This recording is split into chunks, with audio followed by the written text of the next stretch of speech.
Welcome to Tiny Town, a place where Sims legends and little stories come to life. These builds aren't tutorials, they're just for fun and a spark of imagination. Let's step inside and see what tiny surprises are awaiting us today. Okay, wow, welcome back to our last Tiny Town. I'm both happy and sad. This will be where we finally put in all of our landscaping, which I have been waiting to do for quite a while. So we're starting over here with Flower Bunny, and I'm just pulling out all of the things. This is going to be a very lush, very vibrant area for the Flower Bunny. I thought that would be most appropriate, considering all of the vibrant colors in his house or her house. There we go. So I put in some fencing down along the outskirts of everything, and then I used all those flowers and just repeated them, and I think it turned out very beautiful.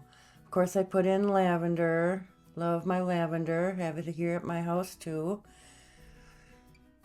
because it attracts the bees, and I think it turned out really lovely for Flower Bunny. So we're moving on to Grim. Now I imagined, for me, at one point in time, Grim's house was probably alive with plants and flowers, maybe when he was alive. But because of, I just see that, like, I don't know if it was in a movie I saw or something, but like he's floating around, and when he floats past things, they kind of die. So although there is plants around his house, I just felt like they would be dead. So we're going to be jumping into that. Going to go back over here and just put in some, places where you think that there might be dirt, places where people walk, or maybe the lawnmower didn't hit just right, or maybe the lawnmower. Wow, I may be having a problem speaking for this whole video, so just hang tight. But you know those places where the lawnmower hits and it kind of divot, little divot, and you get a little dirt showing through your grass? Things like that. Makes it more real. Putting in a bird box, bird feeder. I really loved doing Flower Bunny, so I think I jumped back there a few times. So doing the same thing here at Grim's house, just pulling out a few of the items I wanted to put around the house. Mostly these dead, I think they're dead rose bushes or these dead shrubs. And then, his grass isn't real upkept. Like I said, I feel like when he floats around, the things that he floats past kind of just die. So I went with that for his house. So there isn't a lot going on here, but I think it suits him just fine. Whenever I'm doing landscaping like I'm doing here, I'm moving the lights. I see things that maybe when I put them in, they weren't in the right spot, so I just move them around. So we're over here at Patchy's. And I really wanted Patchy to have a place to grow his garden and grow his plants. And I see his area here more as a farming area. So his little space here in Tiny Town is more dirt covered and more for farming. And I think he likes it that way. I am putting a little outdoor seating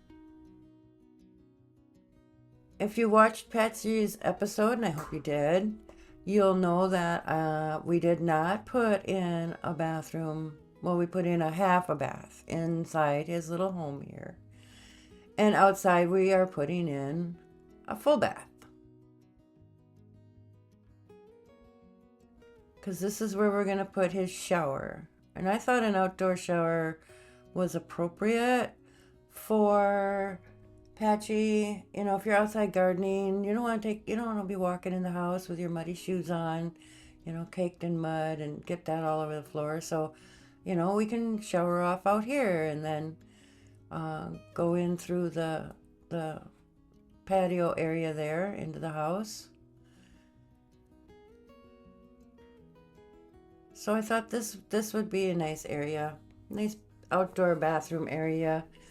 I was going to use the toilet from the new Enchanted by Nature pack, but I'm not sure about that right now. So I built a little bit with it, and I haven't built with it since. I'm sure I will. I love the stuff in that pack, but it's very specific to building those kinds of things, so I'm just holding off. When I get inspired, it'll happen. Some outdoor lights. He has some garden areas in the ground if he wants to do the oversized crops. And then I put in some planter boxes for some different kind of herbs and vegetables. Gave him a chicken coop. I think Patchy would really like to have chickens. I can see him cuddling and snuggling up with a chicken. I think that would be so cute. And the other NPCs, they can come and snuggle up with the chickens too. I think that would be awesome. Just putting more planters around. This is where he's gonna grow food for the, for the co-op, for the tiny town. So everybody will have some fresh food, fresh vegetables, fresh herbs. Put in some of that long grass from Horse Ranch. I'm not sure. I don't think the chickens need that to eat because you just feed the chickens, but you can use that for for finding things. You can search through there and you can sell that. So that could be kind of a cash crop for Patchy, along with all his other things here. Somebody's got to pay, help pay the bills around Tiny Town. It's not going to be cheap, that's for sure. Just putting in some more just places I feel that would be worn. The path up to the outdoor shower, outdoor bathroom. Just around the house. It's not, it's only these little touches. They help.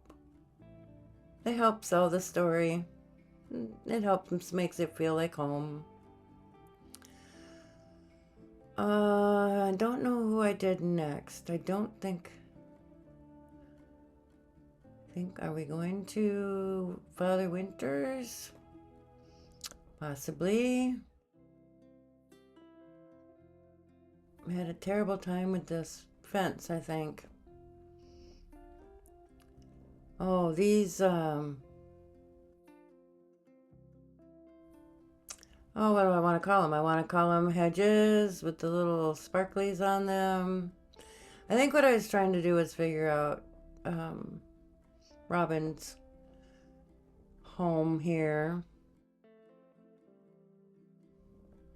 Okay, I don't know if you can hear that or not, but the siren is going off. That's a tornado siren, if everybody knows what that is. But it's just Saturday. It's noon. And that's just a normal thing. Hopefully it'll stop soon.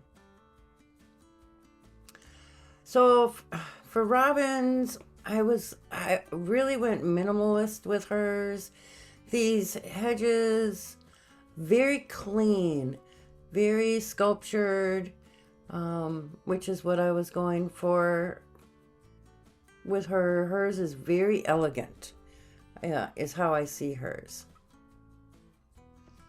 So that's what I went here, and she did not. She got some,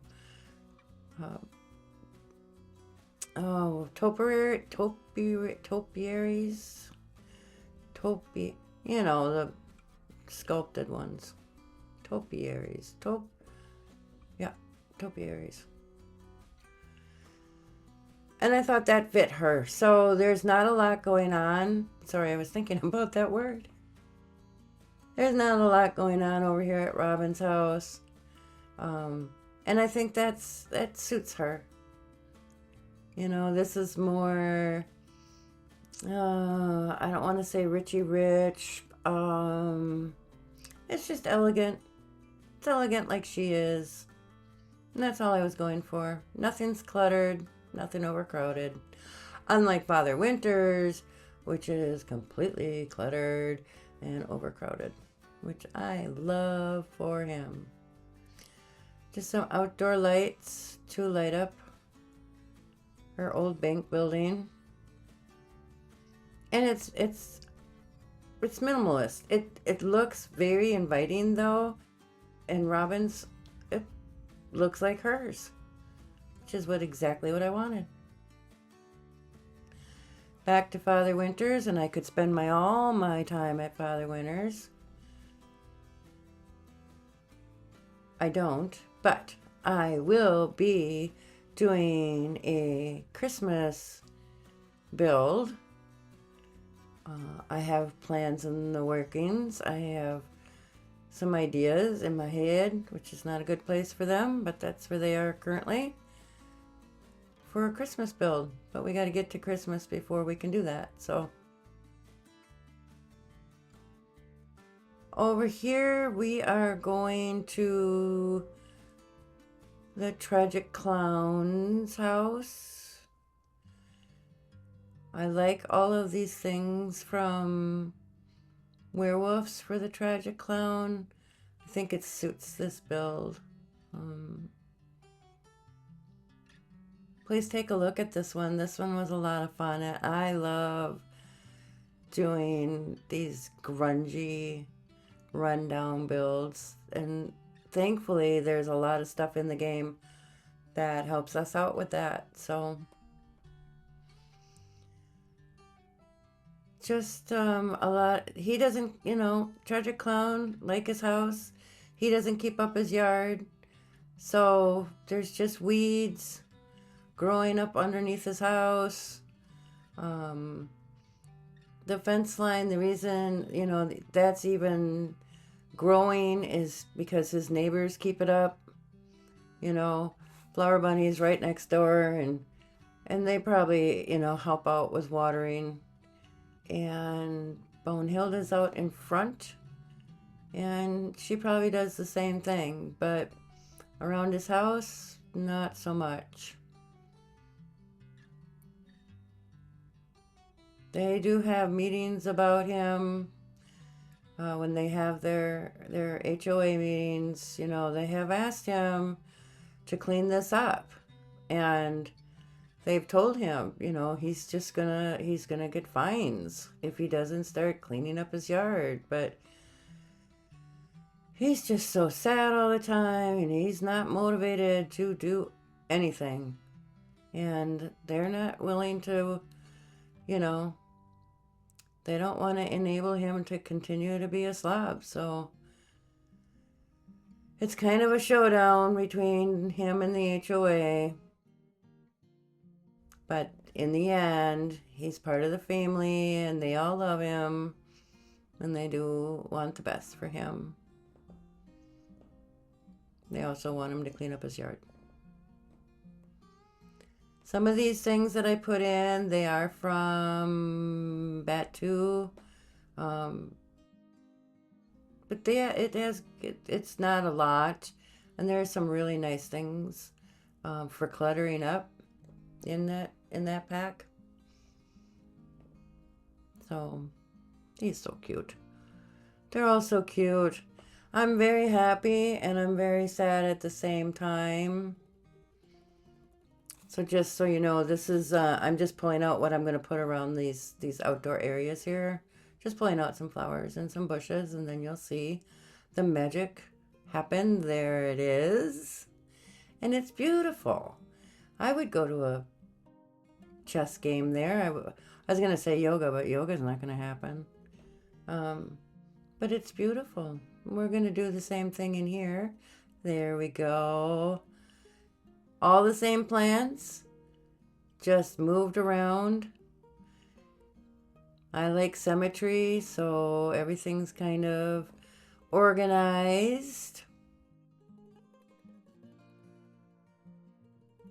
And I do like putting the ground cover in. I think it's, in this case, sometimes I fill my flower beds with dirt, and I know that's kind of a common practice. But in this case, I really wanted to fill it with ground cover. It's just more flowers showing through instead of dirt. And we did it again here. Some more magic. Magic decorating. I love magic decorating. And their outdoor space is beautiful. It's a very warm and inviting place to come and hang out and, you know, be with your friends. I put some ponds in here. Originally, I was thinking of putting in, well, these are fountains. Originally, I was thinking about putting ponds in, and I'm going to tell you right off the bat, you may never see me put a pond in. I am terrible at it. I try, and I try, and I try. And I watch videos, and I watch other people doing ponds, and they're like, oh, you do this and this. And I don't know. I'm not getting it. Something is wrong with my ponds. More magic, more flowers around our fountains. They do have ducks and things like that in them.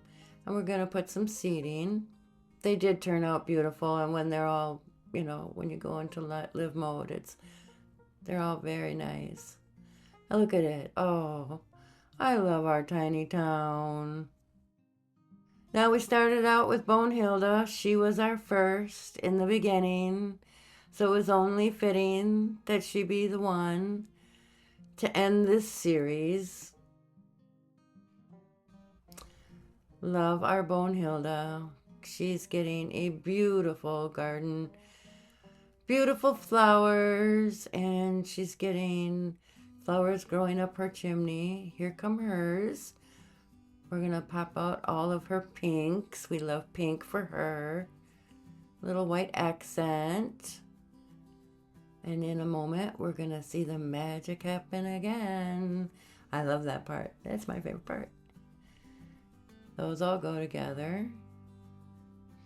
And our ground cover, which looks good. Putting in a tree. There we go. All pretty and pink. I put pink on her front porch. Put in a bird feeder for her. All her beautiful pink flowers that she loves. There's a bird bath over here. This has been so much fun, and I hope you've been along for all of it. If you've missed any of them, please go back and give them a look. It's been so much fun playing with Tiny Town, playing with all our NPCs. This, I think, is going to be currently, right now, one of my favorite builds. I'm very attached to it. We have another new and exciting build challenge coming up for our next series. So hit that subscribe and like button. I would really like it if you came along for this next build challenge. I think it's going to be a lot of fun, and I think it's going to turn out awesome. So here's all of our NPCs enjoying their little tiny town. Dancing. Remember, here at Grandma Sims, we keep it creative, keep it cozy. I'll see you for that next build.